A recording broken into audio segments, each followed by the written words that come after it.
Hello again from my front porch. It is Halloween Day 2024, and sadly, that means this is the last time that I'll be out here with McCoy and Mulder, because once October is done, my skeletons go back in the closet. Literally. So with these guys here, I wanted to address something really, really scary. And it's not my shirt. You like my Munster shirt? See, I have two Munster shirts. And I was telling somebody earlier, I went out for lunch and I was telling somebody, it's a day that I get to wear. I don't get to wear them all the time. And I realized, I could wear them anytime. I might get some weird looks. So this is the day I can wear them that nobody questions why I'm wearing it. In fact, I get compliments. But anyway, so yeah, it's scary. It's Halloween. It's but the scarier thing is not the fantasies of Halloween. It's the realities of politics. I know. I always say this show is not about politics, and I don't like talking about politics, and yet I seem to do it a lot. But again, this is about people, it's supposed to be feel like we're on the front porch just chatting, and political things would be part of what we'd be chatting about, it, especially when your mailbox is full of this kind of stuff. I mean, literally, this isn't even all that I've received. This is like just from a couple of weeks worth of stuff that I started keeping track of, maybe close to 3 weeks. But I mean, it is every possible candidate you can think of, Republican and Democrat, stuff that's gotten mostly sent into my mailbox. The post office has got to. I mean, the post office probably hates handling these things because they're probably a nuisance. However, it helps pay the bills for the post office when they're getting this stuff sent out to them. But still, all of these flyers that come in the mail, and it is the definition of junk mail. It is, and in fact, it has caused me to think of the term junk politics. I mean, that's what these embody. And not just because they're junk mail, but because, pick a manipulation, any manipulation. I mean, really, that's what it is. There are a few, I will admit, there are a few things in here that are pro to the candidates that is named on them. But most of what I'm holding here in my hand, again, this is only just 2 or 3 weeks worth of stuff, but most of what I'm holding here in my hand are things that are sent out on behalf of a candidate or by a candidate's campaign, attacking their opponent, savagely saying all kinds of things. And I thought about reading something, but no, I'm not even giving that bandwidth, that time of day. The point here is, the reason I'm saying junk politics is not because of the junk mail, but because of what's in the mail. And it's not even what's in the mail. My cell phone is getting bombarded with text messages. I'm not even from Iowa, where I live, but campaigns in Wisconsin and Ohio and Pennsylvania and other states, Colorado, and all these places wanting me to send them money to help this person win this campaign. You're not even in my state. Why do I care? Well, you care because you want to make sure that this party or that party controls Congress, controls the Senate, controls the House. No, I really don't. Because, well, here's the dirty little secret. With very, very few exceptions, I've become cynical enough that I no longer feel that it really ultimately makes a big difference who controls Congress. I would like to say I saw a big difference, but I don't. I used to believe there was a big difference, but I used to also drink the Kool-Aid of one side of the aisle, and so I was very adamant about that, and I was a poster child for those things. Those days have gone. I'm not that way anymore, and now I'm able to step back and look a little more authentically at things and recognize that no, this side is lying, or at the very least not being 100% truthful, as is this side, and that they both are playing these games with us in the middle, as the game pieces. And that really annoys me. That bothers me. Doesn't that bother you? Yeah, you can just tell. And just look at that expression. That is the expression of somebody bothered. Don't you agree? Oh, you're not even from this planet. You don't even get to, oh, look, there's still some more. Some other pieces that were still laying there. I see why you're giving me that look. Okay. Sorry, I didn't mean to leave that stuff there with you. But still, my point being that we as voters are being subjected to a lot of junk. A lot of junk. That's what this is. A lot of junk. Because, and you know, if you watched this show at all, when I've talked about political things before, you know that I don't subscribe anymore to the notion of voting against someone. I vote for someone. I want a candidate to earn my vote, to support them, not just tell me why I should not vote for their major opponent. Because even that comes from this screwed up mindset that says we only should consider the options of the two monolithic political parties. And I think that honestly is one of our country's biggest problems right now, is that we have bought into the idea that we can only have two political parties. Now if we legitimately would give independent candidates, libertarian candidates, Green Party candidates, whatever other candidates, if we could honestly give those folks a shot, a real legit, and take them serious, it would change a few things, because it would make the candidates in the two major parties actually have to earn our vote. See, right now they don't. And right now what we're getting, and we're getting it from both sides. I will say I've noticed it a little stronger from the Democratic side at the presidential level than the Republican side, but that's probably because, I mean, I hate to say it, but I kind of tune out a lot of things that Donald Trump has said. And he badmouths people. I mean, he's got, I mean, it's just his nature.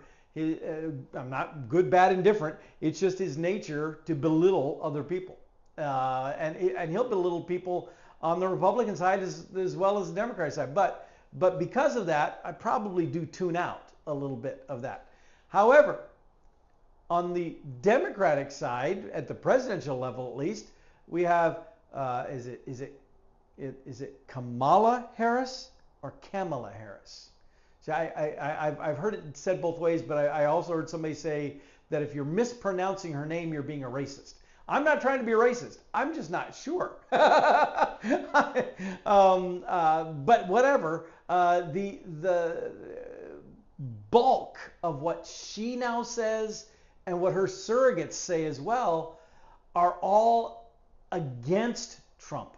They have made Trump the all-purpose boogeyman, which is the same thing that happens in a lot of this junk here. Now, I don't think there's actually, I think these are all more local, well, local in the sense of at least the U.S. Senate. I don't think there's any Trump or Harris stuff actually in here now that I think about it, and now that I've just kind of flipped through it here. Nope, I'm not seeing any. Nope. This is all mostly Iowa-based. Well, all Iowa-based. But some even local to my district, my actual location here. But at the national level, the Democrats have turned Donald Trump into the all-purpose boogeyman. Now, I'm not going to say that he's a good guy, because I don't believe that. But the reality is, he is not the evil incarnate that Democrats have turned him into.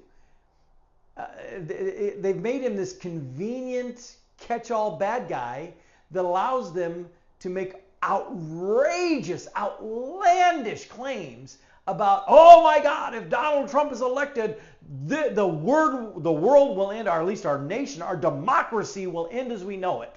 Well, you know what? I've seen the same accusations made about Harris. If Harris wins, democracy as we know it will come to an end. Well, you know, this candidate, you know, if you vote for them, they'll be using the Department of Justice to go after their enemy, their political enemies. I've seen that said about both Harris and Trump. Is it true? Well, no, it's only true about that one or that one. You start splitting hairs. That's born out of bias. The question is, what is the truth? And that's the problem with junk politics, is that it's hard to sort out the truth. Here's what my rule of thumb is, and I'd give this to you. You can do with it what you want. My rule of thumb is whenever I see, when I read here, whenever, with all this stuff here, whenever I read things, whenever I hear things, I can't even get away from it on stream. I don't have cable anymore. I just have streaming services. And whenever I even on the streaming channels, the political ads are just obnoxious. They're just there. And I'll be watching something really intently, even something upbeat, even something happy, and then it shifts to commercials, and the first thing I hear is, do you know that if you vote for this person, blah, blah, blah, blah, blah. It's like, I don't want this garbage coming into my lap. Now, is there truth to what's being said? Maybe sometimes a little bit, but most of it is not. Here's the general rule of thumb. And this isn't just political even. This is any conversation you have with anyone.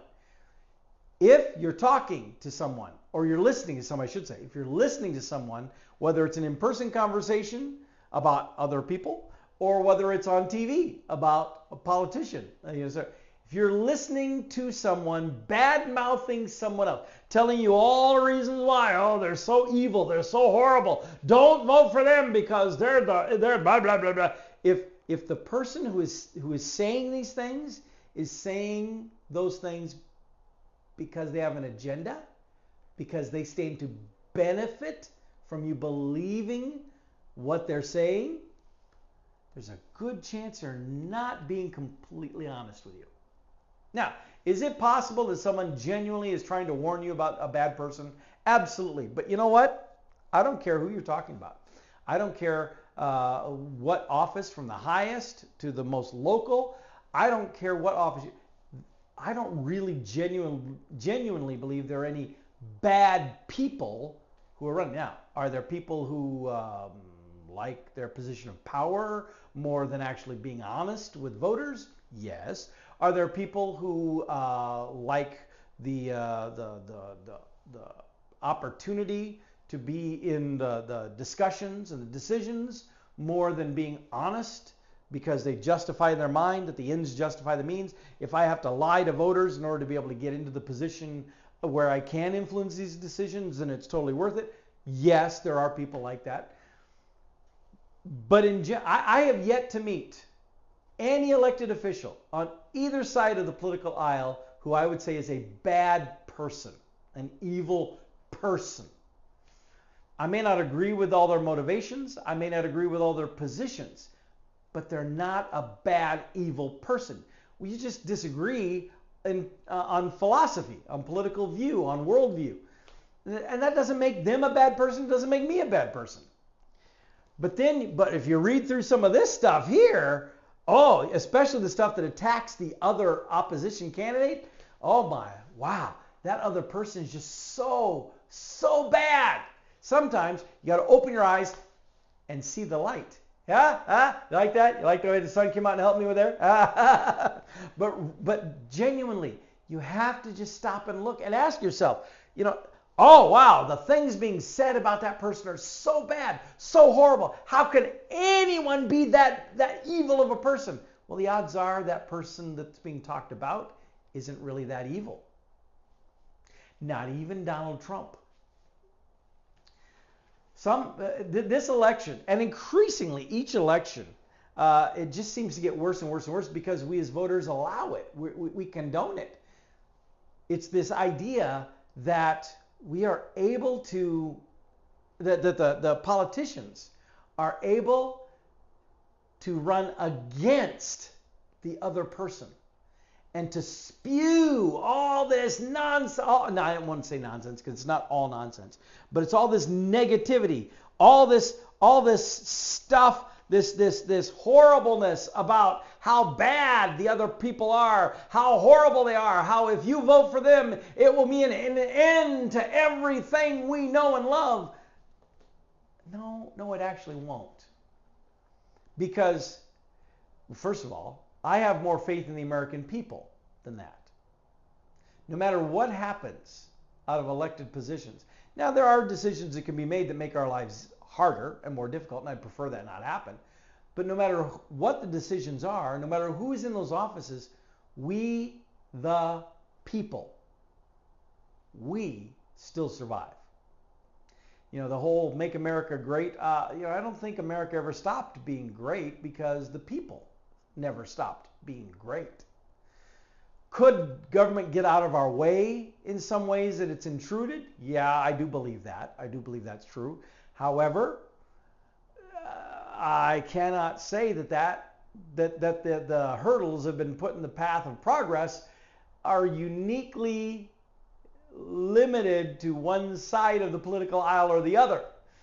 It does seem that because it used to be that we could generically say Democrats were the party of big government and Republicans are the party of the individual. That is no longer the case. That you just can't just blanket say that anymore, because it sure seems Republicans, at least when they're in charge, are totally fine with big government. That's why I said before, I've become cynical with the idea that ultimately, I'm not sure it makes a lot of difference who's in there. Now, it does make a difference to things like judicial nominations and the impact of that, because we've allowed judges to start legislating from the bench, which I don't agree with, but it is the reality of what happens, and so that does have to be taken into consideration when you're making your voting selections. But the big issue that I want to talk about here still is the junk politics of all this.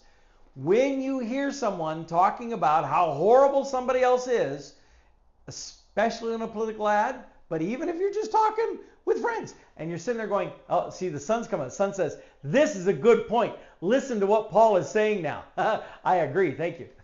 But you can turn it down a bit as blinding me. But when that happens, you need to stop and ask yourself, what does this person have to gain by my believing them? Because let's take it out of politics. No, you know what? Let's leave it in politics. If you have a political person saying, vote again, do not vote for this person because they are so horrible, blah, blah, blah. And I've even seen, like, on the ads on TV, in the streaming service, I've even seen where it's politician so-and-so believes this, blah, blah, blah, blah, blah. And then there'll be like a clip from a comments or speech where there will be like one or two words that will be used. This politician believes blah, blah, blah, blah. Insert clip of one or two words. And then, oh, thank you. I appreciate that. and then you hear them say this one or two, something like, yes, absolutely. And then the narrator goes on. We have no idea in what context the yes, absolutely really came from. We don't. All we know is that narrator is saying these things about so-and-so, and then they insert this little clip about it. And when you try to pin the political people down, there was the town hall meeting CNN did with Kamala Harris, Vice President Harris, and who is it? Cooper Anderson, who is generally very friendly towards Democratic politicians. I'm not saying he's skewed or biased. I'm just saying he doesn't seem to poke the bear very often with him. But he asked her some pretty basic, simple questions, and she wasn't able to answer any of them. I mean, she meandered around a whole bunch of, she threw out a bunch of words, but you could even tell he was frustrated by something because she was trying to give us this, the junk. She was giving the sound bites that fit on a flyer in your mailbox, and he was looking for substantive answers that she was unable to give because she had been coached to speak in riddles, in these kind of things, and that's just not. To me, that's not good politics. That is not what elections are supposed to be for. They're supposed to be about a candidate presenting their ideas. This is who I am. This is what I stand for. I don't care about anybody else who's running. I'm asking you to vote for me. But that's not what we've become. We've become this whole, look at all the bad stuff about the other person, because I'm only accepting that there are two people in the race. There's only two legitimate parties. Yeah, you're going to blind me again, huh? You don't like that one? There are only two legitimate parties in the race, and therefore I'm going to decimate the other one so that you will vote for me. That is literally the definition of the lesser of two evils. I don't have to tell you anything about myself, or very little about myself. I'm going to spend all my time focusing on the boogeyman, the candidate that is so evil and corrupt and bad that I'm gonna spend all this time focusing on just how horrible it would be if that person got elected. You don't want that person in office, let me tell you. Therefore, you need to vote for me. Oh, come on, just tell me what you're gonna do. Anyway. That's why I said this. It's Halloween, and I think this is really scary stuff. It's scary in the sense that we're being asked to vote in less than a week. We're being asked to vote on people that we may not know very much about. But boy, do we know how bad the other option is. So don't vote for them. Vote for me so I can defeat them. Really? We're okay with that? You're okay? Are you okay with that? Because I'm not okay with that. I believe that politicians, anybody running for office, ought to say, this is who I am. This is what I stand for. If you agree, vote for me. And to be honest, there is a few of the flyers in here. I should have probably pulled them out. There are a few flyers in here who are very positive with things. And again, I'm resisting the urge to pull any out. I'm flipping through, I see some. But I'm resisting the urge to pull any out and start reading them because they also are propaganda. I mean, they're put together in some cases not even by the politician himself, but by a third-party entity who then has put together a marketing piece to polish up and brag about things. But again, if you hear anything about a politician that you think, wow, that's horrible, I can't believe this person really would do that, chances are they wouldn't. You hear people making Trump a boogeyman. Oh, if Donald Trump is elected, he'll do all these horrible things. Let me just point out that if you think electing Donald Trump means an end to democracy, well then how are we still here? Because he was already president for 4 years and democracy didn't end. We even went through a pandemic with Trump as president and nothing ended. Oh yeah, see? Yeah, wow, you really liked that one, didn't you, son? Whoa, man. Woo! I didn't realize I was making such an impressive point there. Could you tone it down? Turn it down just a little. But anyway, my point being, he was already in office, and now we have Kamala Harris, Vice President Harris, out there saying that if she's elected, here are all the changes that she'll make. But she has been in office these last 4 years, and thank you, appreciate it. And she's ragging on stuff that she has been part of the process of, or theoretically, supposedly. But, there's all these rabbit trails that go down, all these things. And if you look online, you'll see these things being debated. I'm not saying, at least in the presidential, I'm not saying who I'm voting for. I'm not saying telling you to support. I'm urging you to just not buy into whatever it is that, I heard some celebrity that I like said blah, blah, blah. Oh, some mailer that I got said blah, blah, blah. I got this text message and that said some things that really concern me. Well, that was the point. They knew that would concern you, and that's why they sent that. Doesn't make it true. Oh, if you vote for Donald Trump, it will mean an end to democracy. It will mean an end to, women's rights. It will be an end to, immigration. It'll be if you vote for Kamala Harris, whatever. If you vote for Vice President Harris, it will mean an end to the democracy as we know it. It'll mean an end to free speech. It'll mean an end to on and on the list go. You get the idea. It's creating a bunch of political boogeymen without giving us any substance. Again, Donald Trump has a long history of bad-mouthing people and mocking and belittling. It's not exactly a presidential quality, but it also, in my opinion, doesn't disqualify him. I was a big fan of the TV show Dallas, and I came to really enjoy the character of J.R. Ewing. Now, don't get me wrong, I'm not glorifying Donald Trump but the reality is there are a lot of storylines in Dallas that the Ewings would have lost everything if it wasn't for JR and some of his, shall we say, more shady ways of doing things that saved the family. Again, I'm not saying Donald Trump is a JR Ewing and that's a. I'm just saying sometimes we evaluate based on a criteria that maybe doesn't apply. Kamala Harris has been a good vice president to Joe Biden. She's been loyal. She's been there supportive. She carried the water of telling all of us that he was totally okay when we all knew he was not. Ironically, now that Joe Biden is out of the election, suddenly now issues of age and mental acuity and things like that are a topic to attack Donald Trump with, but they were not legitimate to bring up when Joe Biden was a candidate.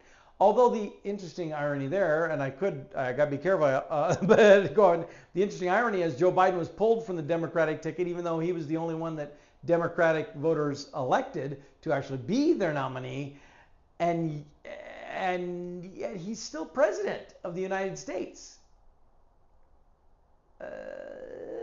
Anyway, this election is a big deal, as is every election. This election is not. Oh, you like this one too? Oh no, you get a little anxious. This election, every election is this election is the most important election of our lifetime. No.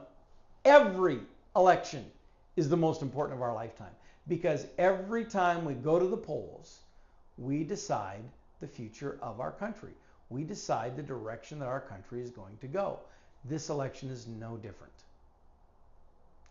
That is what you should take into the polling place with you, not the junk politics that flood our mailboxes and our airwaves and our cell phones. But just what do you know here? And what do you know here? And don't be duped. Don't fall for nonsense. All right, guys. You think that's a good way to wrap up Halloween? The October, I should say. I thought about letting you guys just have an episode all of your own, but I'm not sure a lot would get discussed. They kind of keep to themselves. Stiff upper lip and all that. But Mulder, McCoy, you guys are awesome. Thanks for hanging out. Thanks for enduring. I mean, literally, they sit out here all the time. When it's warm, when it's cold, when it's sunny, when it's dark, they are out here all month long. Until after tonight. Tomorrow, they get their much needed rest back in the closet. All right, so with that, on behalf of McCoy and Mulder and myself and the Munsters, I will bid you farewell and I will see you all next time from my front porch.